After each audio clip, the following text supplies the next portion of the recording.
Hello, and thank you for joining us again. If you are watching this video, most likely you also watched the part 1 and part 2 of the individual components that make up this HMT grain monitor.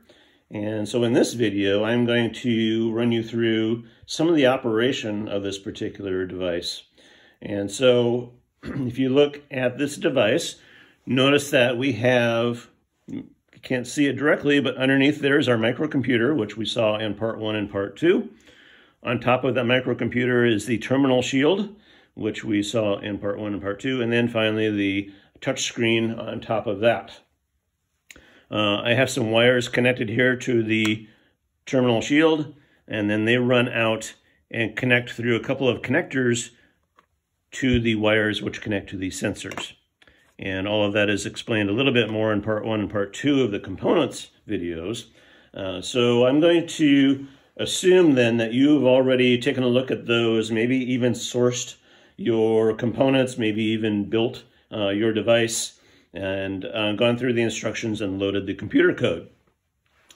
So what we're going to look at here today is some of the functionality on this particular device. So notice that this device has this touch screen on the front of it. We are displaying right now 2 sensors, and the first sensor is what I call the weather sensor, and that sensor in production mode then would be measuring the outside humidity and temperature of the outside air around your bin. The second sensor there, as it reads it, is measuring the, in production, would be measuring the temperature and humidity inside your bin, inside your grain pile. Notice that I'm showing you the calculated moisture of your grain there on number 2, and the equilibrium moisture of the air on the outside of your bin. Those 2 things will make a lot more sense when you read the documentation.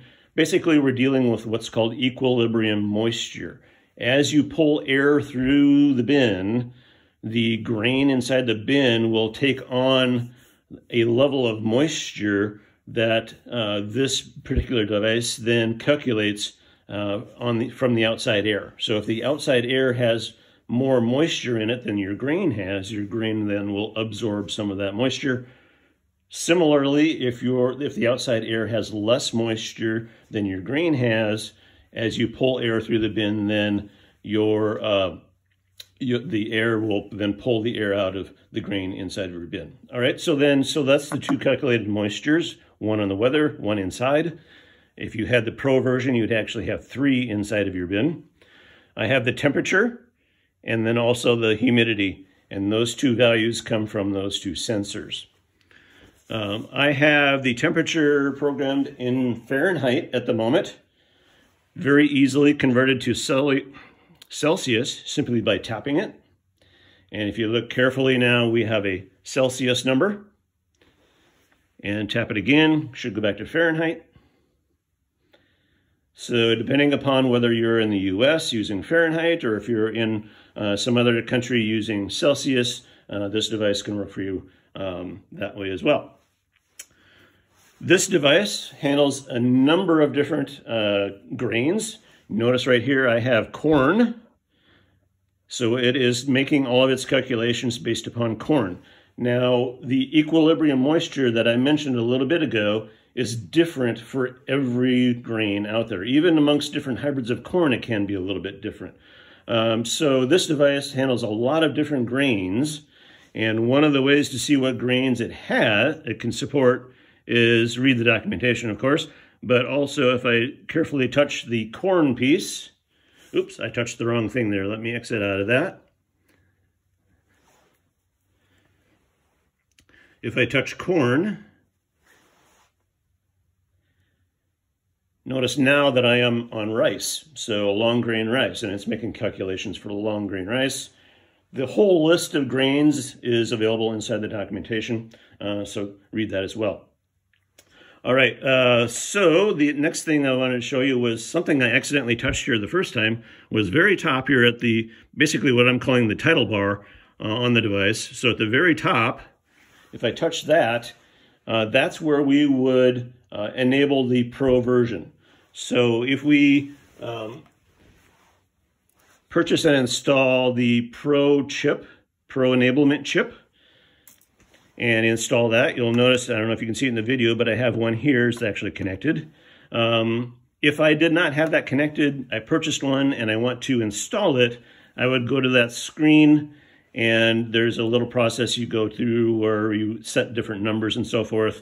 We'll tell you how to do that in supplemental documentation, and then all of a sudden you become enabled for Pro. So I'm going to exit out of that screen. Alrighty, so when I was going through the explanation about equilibrium moisture, I was talking about the air flowing through your bin and how it might actually be grabbing moisture from your grain and drying your grain, or it could do the opposite where your grain would be grabbing moisture from the air and rehydrating your grain. The other thing that the process might do is equalize. So as the air is coming through your grain bin, it actually might equalize the different parts of your bin. Like for instance, maybe the top portion of your bin has a little bit wetter grain than your bottom portion. And so this device is calculating what that airflow will do. Will it equalize, or will it dry, or will it rehydrate your grain? And it's going to tell you that based upon its calculations. Subsequent to that, you can also look at these little LEDs here. Those are what I'm calling recommendation LEDs. And so right now it's saying that it recommends not running the fan. And so it's recommending to not run the fan because the fan would just equalize the moisture in the grain inside your bin. So for instance, if your grain is pretty much equal in moisture from top to bottom, you don't really need to run that fan unless you want to change the temperature of the grain. For instance, maybe you're heading into winter and you want to cool the grain off. Or if you're heading into spring and you want to bring that temperature up a little bit. But that's your choice. You got to be the subject matter experts in all this. But what this device is telling you with that LED is, hey, you're not going to do much except for maybe equalize the grain a little bit. So we don't recommend running the fan, but then again, it is up to you. If that green light were on, if that green LED were on, the device would be telling you to run the fan. So perhaps your grain is wetter than the standard moisture that whoever's buying your grain, maybe they have a standard moisture, like for corn, probably 15.5%. The green LED is simply saying, run the fan to help dry that corn off to reach 15.5% moisture. If you're going to rehydrate your grain, it would also light up that LED and say, basically run the fan to push more moisture into your grain and rehydrate your grain. So those are recommendation LEDs. Basically, the green one saying, yes, we recommend you run your fan. The other one saying, no, we don't recommend running your fan unless you want to equalize the grain in your bin a little bit more than it already is. All right. One more thing that you can't see here is that to the what is on your right over here, there are a couple of hidden connections there. Well, they're not hidden, but they're not labeled in any way. And those are accessory ports, and all of that is in the documentation as well. So these LEDs run off of some calculations produced by this microcomputer, and these LEDs are lit by a certain algorithm from that computer. There's accessory ports on the other side of this, which are also controlled by the microcomputer, which then you can use to control an exterior circuit or a supplemental circuit then, which might be used to control things outside of the bin. Or maybe you have another circuit somewhere that you've built which controls the fan on your bin. And so this guy then can connect to that circuit and tell that circuit, hey, we recommend running the fan, or hey, we don't recommend running the fan. And then that circuit then connected through the accessory ports can make the decision whether to turn the fan on or not. Ultimately, turn the fan on or off. Alrighty, I think, let's see here. Oh, let me go through a couple of other things here. Notice that there are two buttons down here. One says fan and one says sensor. If I touch on the fan, there are a couple of settings here. And basically, those settings are for the fan. And those drive the calculations that impact those LEDs with the green and the yellow, or the accessory ports. And so you can actually tell this device, I don't want to run the fan if it's over a certain temperature or under a certain temperature. I don't want to run the device if it's over or under humidity. So you can set those on your own, depending on your personal preference. You're the subject matter experts here. And so, you know, for instance, right here, I have temp F, and let's see, I need to read that here. Minimum. So temperature Fahrenheit minimum. And so basically what that's saying is, as this device makes its calculations, it's going to drive these LEDs or decide which ones to light and which ones not to light based upon don't run the fan. This setting says don't run the fan if the temperature is less than 32 degrees, or don't run it if it's over 80 degrees. Same thing with humidity, all right? Exit out of that.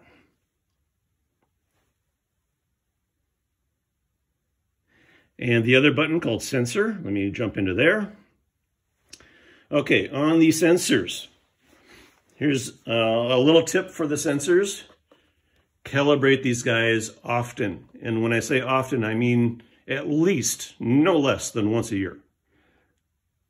And the reason for that is because, like any kind of little electronic device, they can, over time, become less accurate.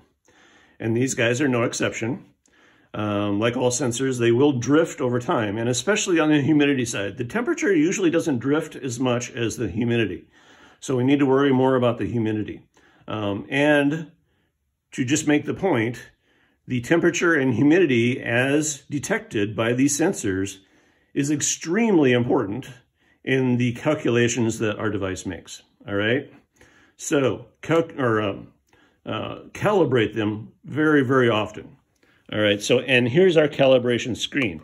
So, for instance, I have two sensors here. If this sensor said the humidity was maybe, say, 60%, and this sensor said, oh, you know what, I think it's 65%. If there was a discrepancy in these sensors, what we would do is we would get another sensor, a third sensor, and determine what the real humidity is, and then adjust a bias setting here. I have 100% for all of these, but if this guy was 60% reading 60% humidity and 65% humidity, we would want to find the real humidity and adjust that 100% there to say, we're going to bring this up to 62 and bring this down to 62. And so we would just simply doing that by changing the 100% values there up or down, depending on what we need to do to accomplish that calibration. And then once you're done with that, we just hit the exit button and you're back to the main screen. All right. The other thing about these sensors is I will also say replace them often. I don't really have a recommendation for how often, because that kind of depends on the environment they have to live in inside of your bin.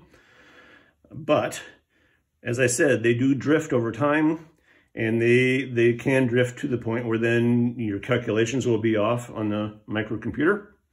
So I plan on replacing them maybe every couple of years.